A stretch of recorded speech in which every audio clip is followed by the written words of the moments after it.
confinement. À croire qu'il y a quelques mois, le sens concret de ce mot n'existait pas encore dans l'imaginaire collectif. Enfin, sauf pour les prisonniers de fait ou de droit.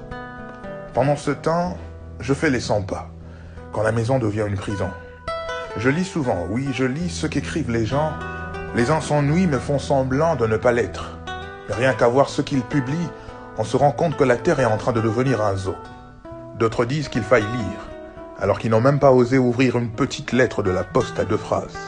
Mort de rire, sauf si Facebook, Instagram et WhatsApp sont vus comme des livres électroniques. Quand la maison devient une prison. Confinement, confinement. Un jour ça va passer forcément. Qu'est-ce qu'on deviendra après ces moments? Ces instants qui feront désormais partie de l'histoire enfouie dans nos sombres souvenirs. D'autres n'auront pas changé. Ils seront toujours les mêmes, égales à leur ego. Attention à ce que disent les gens. Ne crois pas trop à ce qu'ils disent en ce moment. Ils sont sous l'effet de la solitude. Oui, il ne suffit pas d'être à 10 pour dire qu'on ne se sent pas seul ou qu'on n'est pas seul.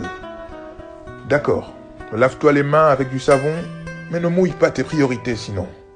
Évite au maximum les contacts physiques, mais n'évite pas le contact avec l'essentiel. Évite de sortir quand c'est pas nécessaire, mais n'enferme pas ton esprit dans l'éphémère. En ce moment, tout le monde est médecin. Ça se fait des diagnostics à tout va. Tout le monde est expert, des avis fusent d'un contact à un autre. Lol, quand la maison devient une prison. Fais attention à ce que disent les gens. Tiens, un exemple. Parce qu'ils n'ont jamais rencontré le grand amour, ils te feront croire que c'est pas prudent d'aimer aveuglément. Parce qu'ils n'ont jamais connu le bonheur, ils te feront croire que ça ne sert à rien de croire au jour meilleur. Danse, danse au rythme du battement de ton cœur, sinon il deviendra le bruit qui te fait peur.